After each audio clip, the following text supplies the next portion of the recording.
रोहित पवार महाराष्ट्रात हिरोगिरी करायला पाहतोय. त्याला वाटतं आपण अजितदादाची जागा घेतली पाहिजे. अजितदादांच्या जागा घेण्याकरताच तो अजितदादांना न्याय देण्याचा खोटा आव्हान उडालेला आहे. तिथं ऑलरेडी सीआयडीची आणि बाकीच्या सगळ्या यंत्रणा चौकशी करतात. तिथे कर्नाटकात जाऊन गुन्हा दाखल करण्याचं नाटक करून राहिलेलं आहे.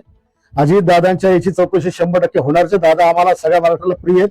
पण जेव्हा दादा जिवंत होते तेव्हा या रोहित पवारचं प्रेम कुठं गेलं होतं? दादाला प्रखरपणे विरोध करणारा, दादावर टीका करणारा, दादावर शिलक्या भाषेत बोलणारा हा रोहित पवार तेव्हा कुठे गेला होता जेव्हा दादा जिवंत होते. आता दादा गेल्यावर दादाची सिंपत्ती मिळवायची, दादाचे कार्यकर्ते आपल्या मागे यायचे, याच्याकरता याची नाटकं सगळे चालू आहेत. आणि म्हणूनच याच विषयात त्यांनी जी उडी घेतली ही फक्त प्रसिद्धी करता घेतली.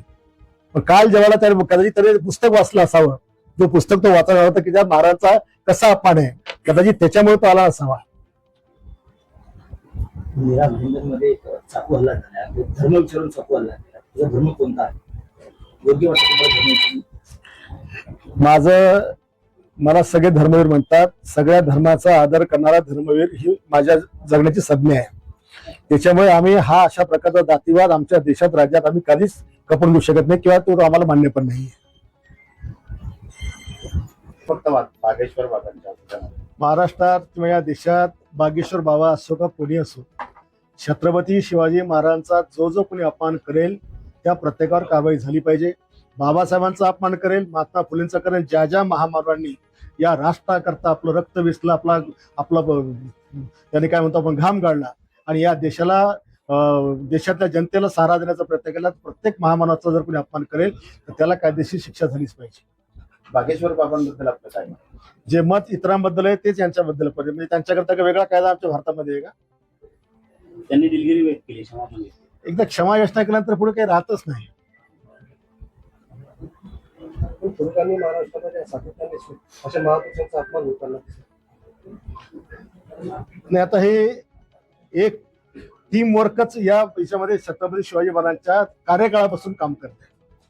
शिवाजी महाराजांचा इतिहास पाहिला, संभाजीराजांचा इतिहास पाहिला, पुढचा इतिहास पाहिला, ज्या पद्धतीनं सदैव महाराजांच्या परिवाराला विरोध झाला, अगदी संभाजीराजांच्या हत्येपर्यंत विचार जर केला तर प्रत्येक वेळेला महाराजांच्या परिवारासोबत हिंदुत्वासोबत हे सगळं घडलेलं आहे. आणि ते अगदी महाराणा प्रतापांसोबत सुद्धा. आणि त्याच्यामुळे अशा शक्तींनी आमचा देश हा या ठिकाणी त्याला काय म्हणतो खूप मोठ्या संकटात नेऊन ठेवलेला आहे. या देशावर जे परक्यांच्या जो सदैव आमचा या आक्रमणाचा बडगा असतो, या लोकांच्या हिमतीमध्ये सगळं होत असतं आणि त्याच्यामुळं ही प्रवृत्ती ठेचल्या गेली पाहिजे. महापुरुषांचे असे अपमान होत आहे तर तुम्हाला वाटत नाही का कायदा यायला पाहिजे महाराष्ट्रामध्ये ऑलरेडी कायदा आहे, पण कडक अंमलबजावणी करण्याची आवश्यकता आहे आणि अशा पुस्तकावर बंदी घातली पाहिजे. शेवटी तुम्ही एका माणसाचा विचार करणार आहे का लाखो वाचकांचा, म्हणजे लाखो शिवभक्तांचा विचार करणार आहे? जे विरोधी पक्ष त्यांनी तुमच्यावरती टीका केली, काँग्रेस पक्ष असेल किंवा राष्ट्रवादी असेल, विरोधी पक्षाने माझ्यावर टीका केली, आमच्या स्थानिकच्या काही विरोधकांनी टीका केली. विरोधकांना टीका करण्याचा पूर्णपणे अधिकार असतो, आम्ही हे नाकारत नाही. पण एकीकडे एखादा शब्द माझा चुकीचा निघाला त्याच्यावर टीका करता, पण एकीकडे महाराजांचा अपमान होतो त्याच्यावर बी बोला ना. त्याच्यावर कोण होऊन ज्या ज्या लोकांनी टीका केली यांची काय तोडे शिवले होते का? त्या छत्रपती शिवाजी महाराजांचा तुमचा काही संबंध नाहीये का? महाराजांना महाराज तुम्हाला मान्य नाहीये? बोला ना त्याच्यावर. तो पाठ संपला गुन्हे दाखल होण्याचा, माफी मागण्याचा, राहिला फक्त आता पाठ शिवाजी महाराजांचा. मग हे बाकीचे बोलत का नाही?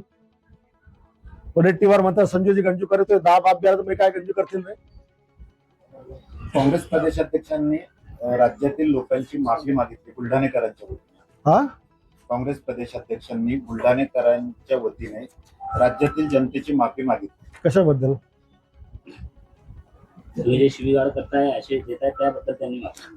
अरे शिवी मी दिली, माफी मागितली, तो काय संबंध आहे?